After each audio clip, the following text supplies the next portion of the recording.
part 4 of our series on boosting immunity through nutrition. Here we're going to go through a quick summary of what we've discussed already and then some bonus section. So let's bash on. So here's the 3 parts we went through. We looked at introducing nutritionally dense food into your diet and what foods would help to maximize glutathione production, the body's master antioxidant. Part 2, we looked at all the energy draining foods and the foods that are really going to rob your body of resources and hence down-regulate your immune system. Foods that would cannibalize your immune system directly as well, such as caffeine and alcohol. Third part, my favorite topic, we discussed primal button diet typing, which is really about getting in touch with your body and working out which are the best foods for you in order to make sure you're in great health and have a robust immune system. Now we're going to bash on to part 4. Part 4, here it is on the right hand side, we're going to be looking at the 10 elements of health, happiness and longevity. And they are movement, nutrition, sleep, breathing, emotions, hydration, the environment, social, thinking and sunlight.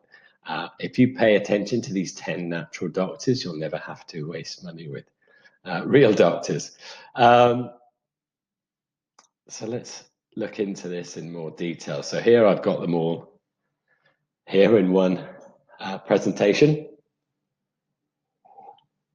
And we'll start off with movement. So how, as our first element of health, happiness and longevity, so how is movement relevant to boosting our immune system? Well, first is lymphatic drainage. And I talked a lot about lymphatic drainage in this, this LinkedIn video here. So in this video here, I discussed about how your lymph system, which is a series of tubes like your arteries and veins that go around your body, does not have a pump like a heart, like the heart. And if you are sedentary, the lymph fluid just sits there doing nothing. But this is your immune system superhighway. It needs to move toxins through it, and it only moves in response to your movement, a little bit like a dynamo in a clockwork wristwatch. So you need to move in order to get your lymph system moving. So that's really, really important. And the more we move, the better. Another reason why exercise is really important is for respiratory illnesses such as the coronavirus. We get a lung flush when we exercise. So when we exercise, our diaphragm is working harder. We're taking deeper breaths, bigger breaths, and we're flushing out a lot of the bacterial toxins, dust, and things that we don't want from our lungs. So that's another advantage to exercise. However, when it does come to exercise, there's a J-curve response. And let me show you exactly what I mean by that. As you can see over the left-hand side, and at the bottom of the scale, we have the intensity of exercise. On the left-hand side, sedentary; to the right-hand side, high intensity. And then we have the average, the chance of infection on the left. So as we can see that people who are sedentary have an average risk of infection. People who exercise a moderate intensity have a much lower risk of infection, and those people who exercise way too much obviously completely exhaust their body's resources and immune system and have a much higher chance of infection. So we need to be smart about how we exercise. And then lastly, resistance training. So resistance training is very interesting because resistance training increases muscle density. When I talk about resistance training, when I talk about resistance training, I'm really talking about strength training and not bodybuilding, which is about increasing the size of your muscles, normally for vanity related purposes. I'm talking about strength training, increasing muscular density and strength, which leads to increased connective tissue robustness, your joints, your ligaments, your cartilage. It leads to increase in bone density, which supports those denser muscles. And of course, increased bone density leads to better quality bone marrow and increased bone marrow density, and all of your white blood cells are created in your bone marrow, white blood cells being your immune system. So that's why that's our favorite form of resistance, favorite form of exercising for exercise for boosting immunity. So let's move on to number 2, nutrition. We covered that. That's what this the first 3 parts of this series is about, so that's been covered. Number 3, we're looking at breathing. So breathing, we want to be doing deep abdominal breathing. We want to be taking a big diaphragmatic breath, which is going to help suck all the air into our lungs and oxygenate our blood supply so it can get to our peripheries and our organs and bring the nutrients and minerals that are required there. Interesting study I came across here where they did a study on breathing patterns and how it affected cancer. And what they found that cancer patients who had completed their standard therapy were studied. They had 2 types of breathing here, the Sudarshan Kriya and Pranayam breathing. And they found that this actually increased natural killer cells. Natural killer cells are part of your white blood cells. And it increased them significantly at 12 and 24 weeks of doing nothing else apart from breathing compared to the control group. So the increase in natural killer cells at 24 weeks was significant compared to control. So that's very, very, very interesting. I also come across this great article on breathing and the immune system. And I'll link to this in the notes, but it was a super, super article and it goes into a lot of detail there. I highly recommend you read that. So sleep.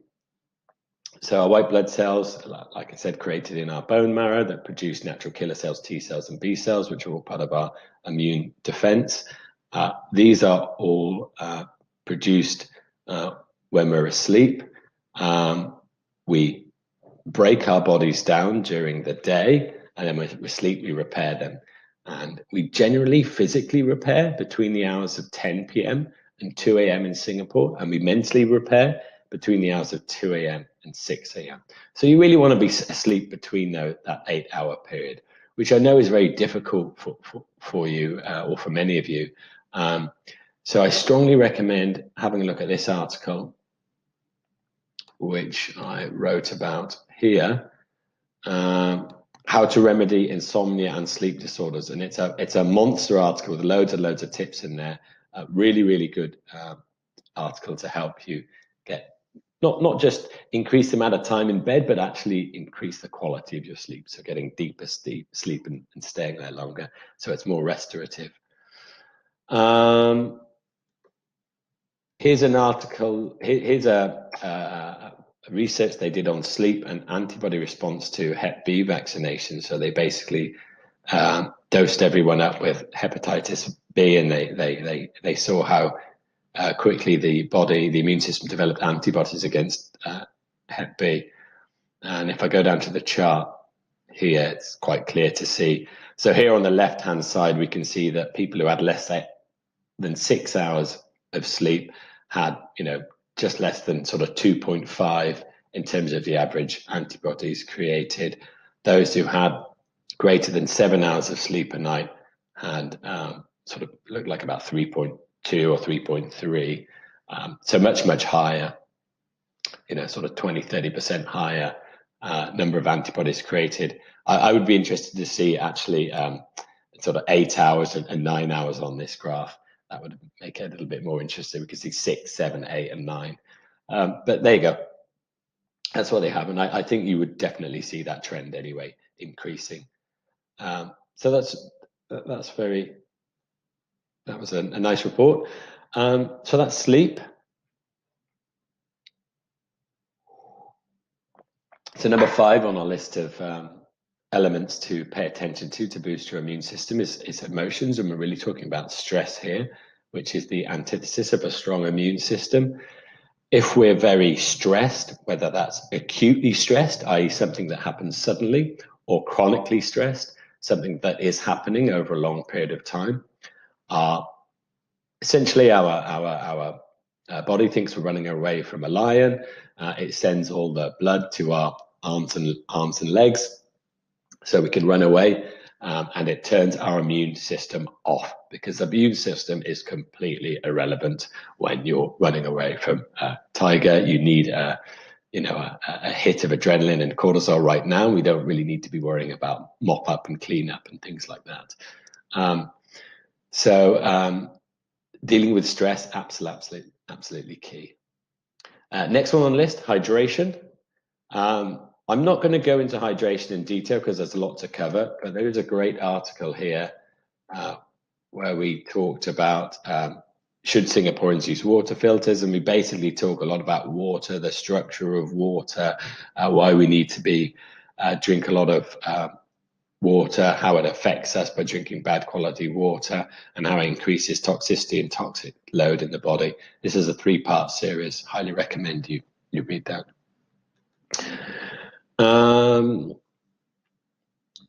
Social. This is a fascinating topic. And it's actually linked to stress. And I'm going to just show this book here by Gabor Mate, When the Body Says No. And in it, he quotes tons and tons of experiments that were done in the 60s and 70s, experiments where they looked at people with various ailments, such as tuberculosis or cancer or cardiovascular diseases and things like that. And he found that those without a strong social support network had far weaker immune systems and were far more likely to die from various diseases. So having a strong social support network is absolutely key. And I think I mentioned it in the previous video that generally people who are lonely are more likely to die early than people who smoke 15 cigarettes a day. It is that bad for you. And having a strong social support network is obviously not correlated to how many friends you have on Facebook, which is a whole different ball game whatsoever. Okay. Moving on to number 9, thinking. So really, if we're going to make positive changes to boost our health and our immune system, change is difficult. Change requires some commitment, some motivation. So we really recommend making small changes that are easy to implement. Don't go after the elephant in the room right away unless you're extremely confident that you can deal with that. Make some small, easy to implement changes that you feel comfortable with, that you can make permanent, and chalk up those small wins and feel good about it, and then gradually sort of add them into your life. And the last one here is sunlight. Sunlight, absolutely critical for the immune system. I've actually got a separate presentation on it here. I talk all about sunlight, and I'm just going to look at this slide here. Let me just put that there. So what I've done in this table is I've compared sunlight versus vitamin D supplements, and as we can see, that vitamin D is protective against osteoporosis, rickets, bone fractures, heart attacks, cancers, diabetes, asthma, autoimmune diseases, regulates the immune function, cell growth, and neuromuscular function. But actually, sunlight also provides us with a lot of other beneficial components which are not present in food or supplements, including 2 other factors which help regulate the immune system, such as substance P and adrenocorticotropic hormone. I think I butchered the pronunciation of that. That's adrenocorticotropic hormone. That sounds better. But regulates the immune system. But as you can see, there's a ton of benefits, and just lying in the sun, getting some sun on your bare chest or your bare back is just absolutely fantastic for immune system. Of course, burning is a very bad idea, so we don't want to be lying in the sun. And in fact, as soon as you start going pink, you've stopped absorbing vitamin D anyway. So burning is a waste of time from that point of view as well. Yeah, So sunlight, absolutely critical to boosting your immune system. And that's it. I hope you've enjoyed this series. Feel free to join us, sign up for our blog if you like this series.